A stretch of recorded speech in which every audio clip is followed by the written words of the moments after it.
You gaming through sometime. Cheers for now. I'll put it back for a final from G4IHT. Okay, there, yeah, no problems at all. Thanks. Thanks very much for coming back there. Hey, I wish yourself and Grace you have a good new year there, and hopefully we'll catch you by the radio again some other time. 7-3 for now. Cheers for now. Cheers, man. G4 IHT, G3 TSO again. G3 TSO, I think it's G4IHT. Is that now then? I'll get the name right. Mike, is that right? Yeah, that's quite right, Robert. Yes, I had to go from the other QSO. My daughter rang up and my wife was on the phone, another phone to my son, so I had to grab the phone and leave the QSO. I joined Richard a bit later. Anyway, great to gather you've got your grandson there, so good evening to him. And as a bit of encouragement, I started in this hobby, I took my REE at the age of 15, so it's probably a good time to start. So it's quite interesting because none of my kids or grandkids have shown any interest at all. Did catch one grandson on the air. No, I think it's my son actually when he was very young on the air one day. He just sort of got on there and somebody rang me up and said there's a little voice on your radio. But in fact that was when we lived in Tetbury, I think. We actually left there, blimey, just trying to think about 1993 I think it was, so it would have been just over 30 years ago, so a long time, Robert. G3 TSO. Yeah, G3 TSO, G4IHT, okay then.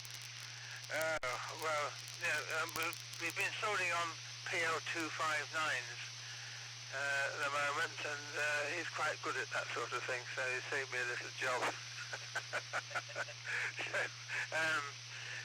So there we are. He's got a Bofing, little Bofing radio, and I've got a little Bearcat scanner which I've loaned it to him or given it to him or something like that. And he's got to put some aerials up, and hopefully you'll get this thing on HF, because that's, I think, where a lot of the interest lies.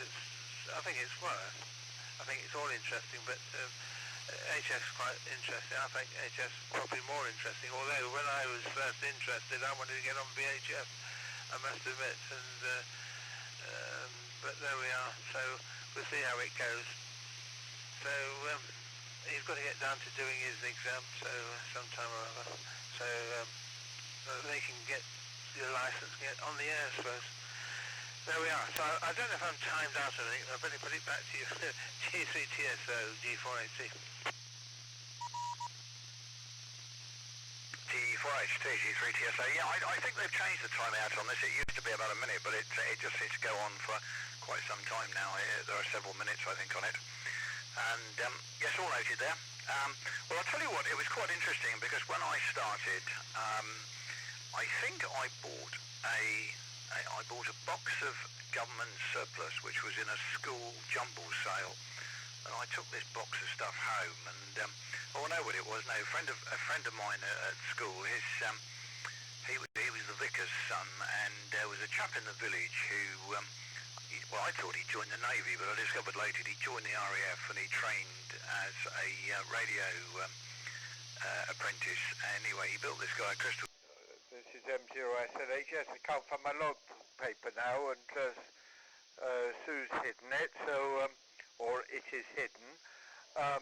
Called Fun with Radio by a chap called Gilbert Davey. Now, I always remember that book because I had it out on almost a permanent loan, and I've discovered now there's actually a website with all the books and all the details in there of these little radios, and I appreciate that valve radio.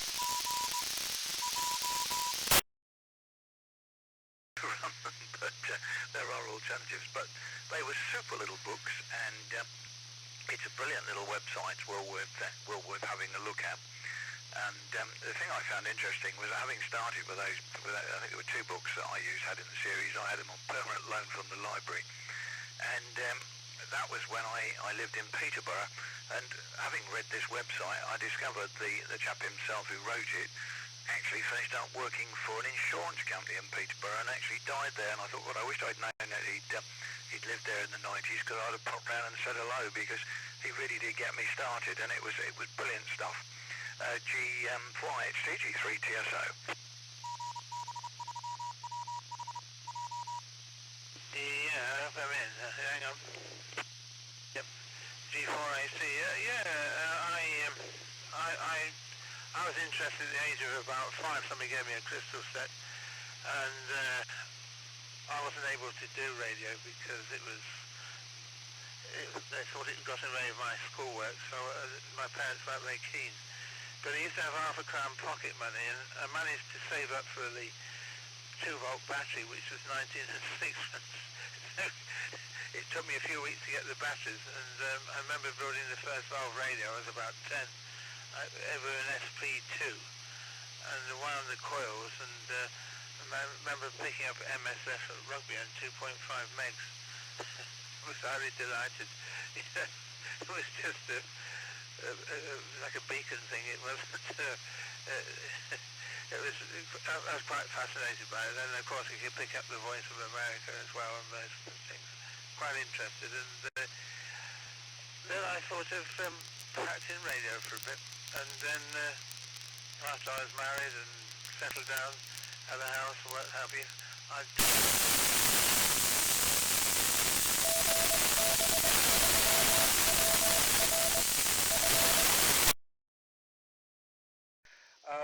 now I have a small problem because Robbie hasn't given me his number, so I'll have to give him a ring to come back. So can I suggest let me see, I haven't got my glasses now. It's 1/1/17, and I'll put the time as 16:31,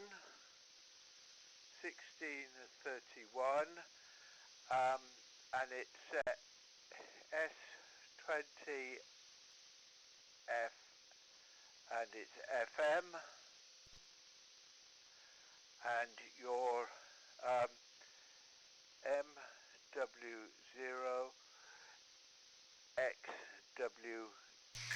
And I suppose the answer is that none of us were particularly good at Morse, and I sort of knuckled down and got on with it, albeit it took 3 years, but I did that, and it actually proved quite quite useful later on. I was never very fast, but at least I subsequently had a job where I needed to be able to do Morse, and I sort of turned up and said, I've got a certificate from the post office. So the guy sat me down and sent me some Morse, gave me 99% and said clear off, which was rather convenient. But all interesting there. And the SP2, blimey, that's going back. But I think the 1T4 was the thing I used, a 1T4 and a 3S4. I've got a feeling they're still probably in the box outside. And Panko coils and things like that. I think I caused great amusement in the local radio shop in Peterborough, because I remember going 006 about laughing. So that caused a bit of interest. I actually finished up working for them some years later. Times are a bit different then. Anyway, I've built loads of stuff, Robert. It's all on QSL.net on a website there, just QSL.net and my call sign, and you can see the various things we've made, most of which are still sitting here. The early stuff wasn't documented, and usually got taken apart to build something else. But I've taken on someone's hi-fi amp from the 70s, which I said, I'll fix that for you. Now, tell you what, it's driven me bonkers. It's a DC coupled amplifier, and I think I've replaced every transistor in the damn thing.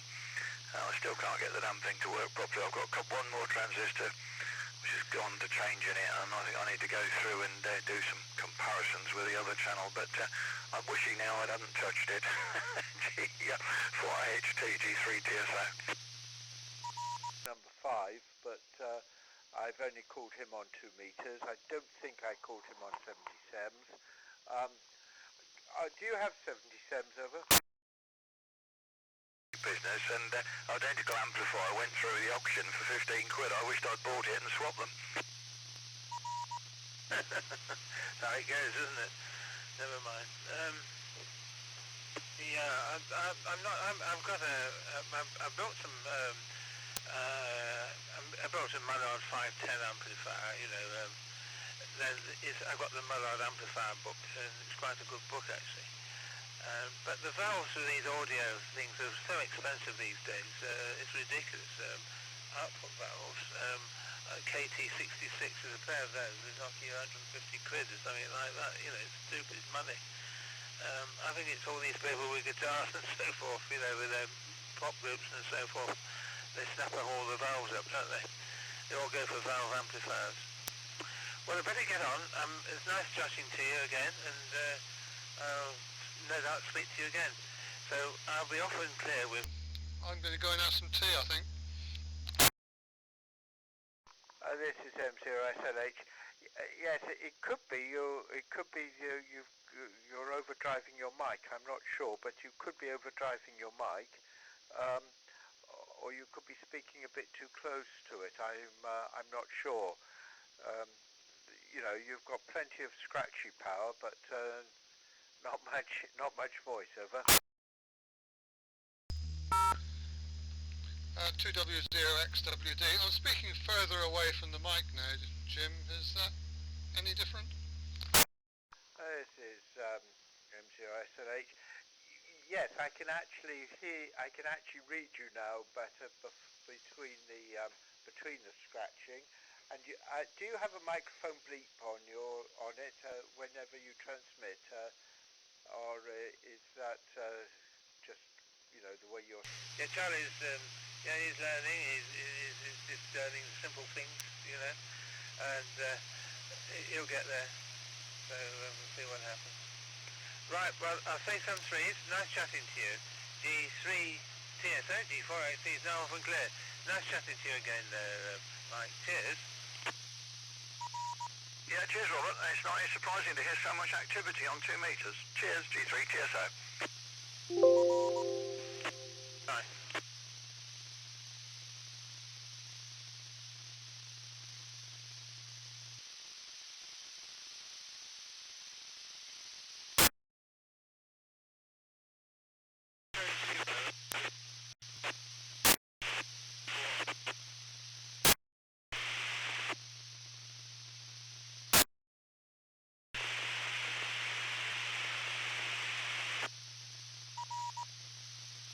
Station calling in a WH, you don't seem to be getting in properly.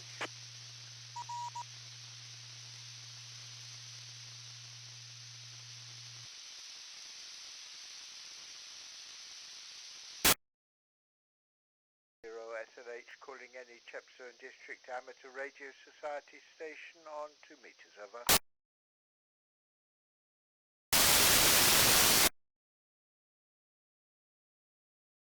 5/9 at top of Stroud.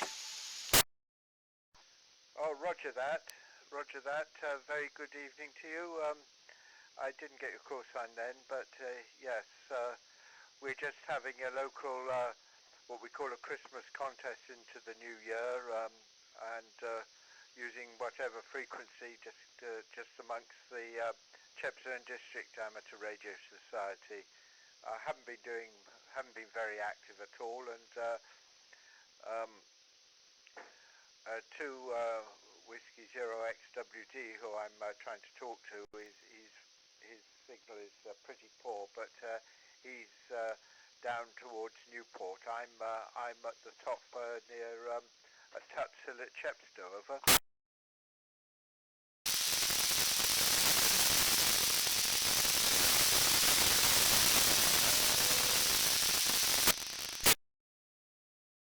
Located just over the top of Stroud, just to let you know you have been on the calling channel, and it's not me who's complaining, I'm just letting you know in case you hadn't noticed. Over. Yes, roger that. Yes, I think we're rather stuck. I was hoping not to spend too much time, but yes, I appreciate that. Thank you very much indeed. Anyway, I think we're going to call it a day now.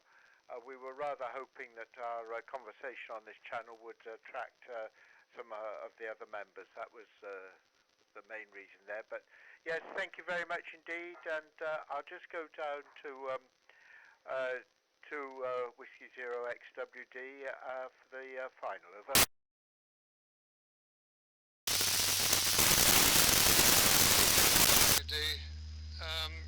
Yes, Jim. Thanks very much for that. I can hear Stroud and yourself very clearly indeed. There's some minor problem here, I guess.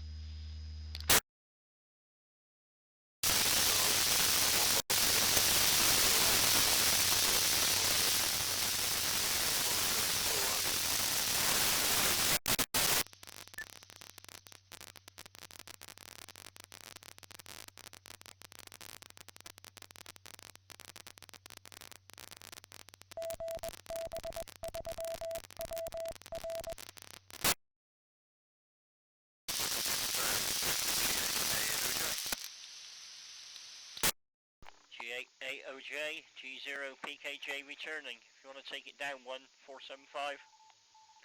Yes, Roger. QS 5475.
Altitude testing access.